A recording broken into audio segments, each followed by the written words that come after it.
Estimados videodentes, mi nombre es Enrique Alí González Ordosgoiti, soy profesor titular de la Universidad Central de Venezuela,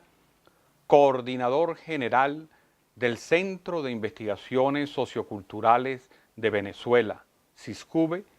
y coordinador del Sistema de Líneas de Investigación Universitaria.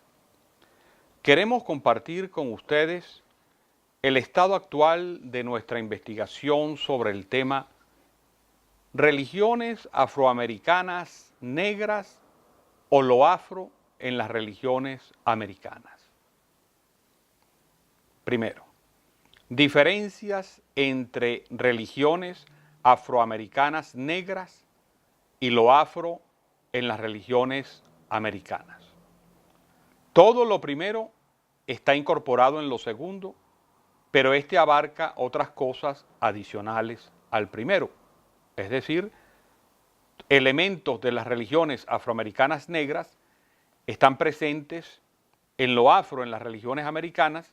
como puede ser el catolicismo popular negro y el protestantismo negro, pero evidentemente que ese protestantismo negro y catolicismo negro tiene cosas diferentes a las religiones tradicionales del África negra. Es ineludible estudiar la relación entre ambas,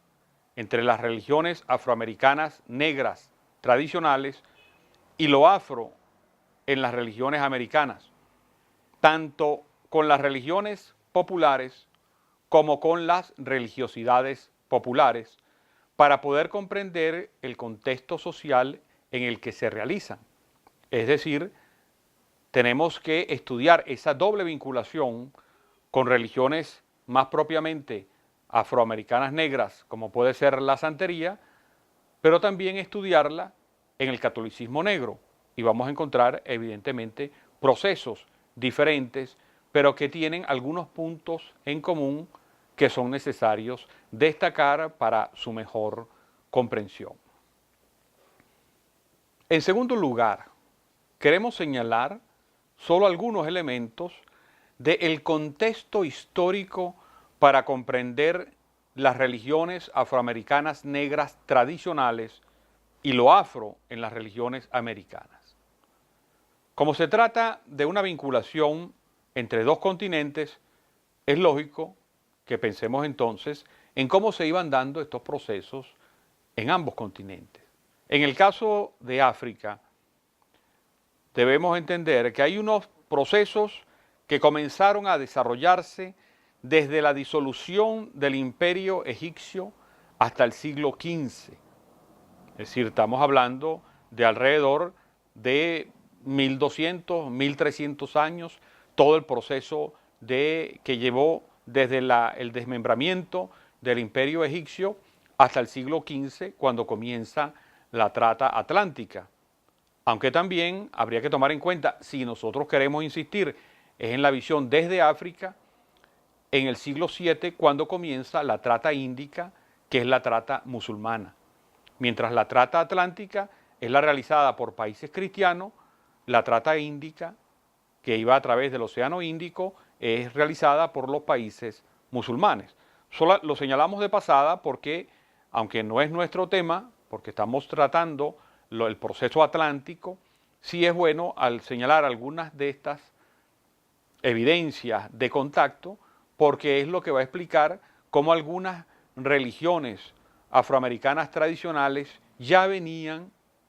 con procesos de sincretismo desarrollados con el Islam. Por ejemplo, la santería o el candomblé brasilero ya había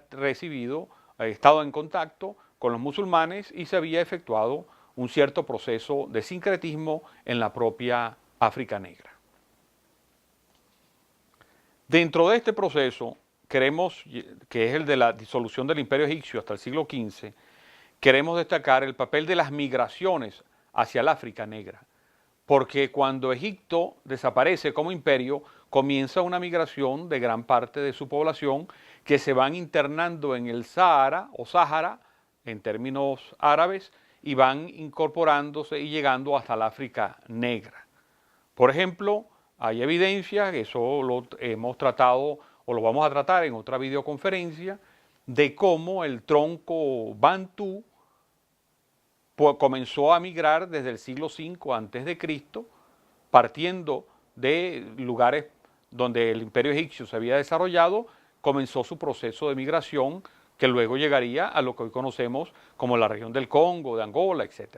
Es decir, que hay una vinculación muy directa entre ese proceso de disolución del imperio egipcio y los africanos negros que vinieron con la trata atlántica. Para comprender también los procesos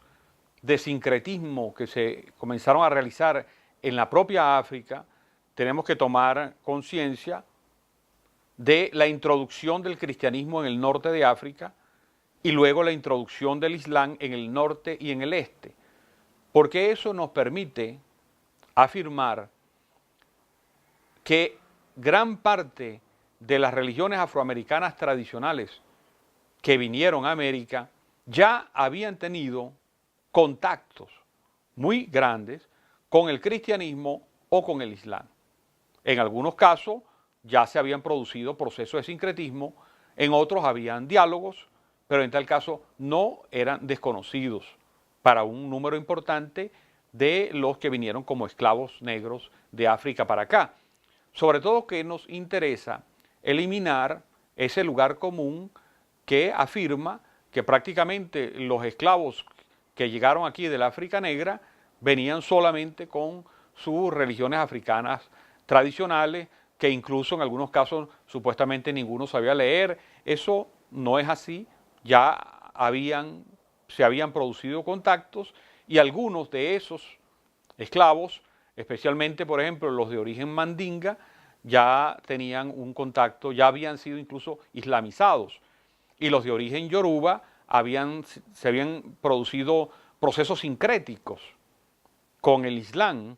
y en el caso sobre todo de los reinos Luba de Angola y del reino Congo, ya en algunas situaciones, sobre todo ya a principios del siglo XVI, algunos de sus reyes se habían convertido al cristianismo católico que le habían llevado los portugueses. Entonces ya venían con algún tipo de relación con estas religiones universalistas de salvación, como lo son el cristianismo y el Islam. La trata de esclavos atlántica e índica, el papel de la diferencialidad religiosa africana en la captura de los pueblos distintos. Es decir, hay un elemento que es importante señalar, porque a veces cuando se habla de esclavitud solamente se percibe como que vinieron los europeos y extrajeron a los esclavos, a los africanos negros convertidos en esclavos para traerlos al Atlántico, o que llegaron desde el siglo VII los musulmanes y atrapaban a los africanos negros y los trasladaban como esclavos hacia el Medio Oriente. Queremos aquí introducir algunas variantes bastante significativas, y es que hasta el siglo XVIII gran parte del tráfico de esclavos, tanto para el Atlántico como para la zona índica, fue posible solo por la gran colaboración de los reyes africanos negros, quienes atrapaban a otros africanos negros de tribus distintas y se los vendían a los europeos o se los vendían a los musulmanes. Es decir, que esta trata de esclavos participaron hasta el siglo XVIII y de una manera fundamental gran parte de los principales reyes del África negra, tanto del África negra occidental como del África negra del área del Congo y de Nigeria.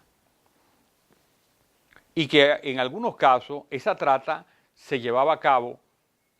porque capturaban estos reyes africanos negros a otras tribus, también africanas negras, que practicaban una religión distinta. Es, por ejemplo, muy famoso el caso de los Yoruba, que atraparon a las tribus que practicaban lo que hoy llamamos en América el vudú, y las capturaron y se las vendieron a los traficantes de esclavos, especialmente a los franceses. Es decir, que ya el elemento religioso de la diferencialidad de las religiones africanas tradicionales ya tenía un peso muy grande en la propia relación entre los pueblos africanos negros.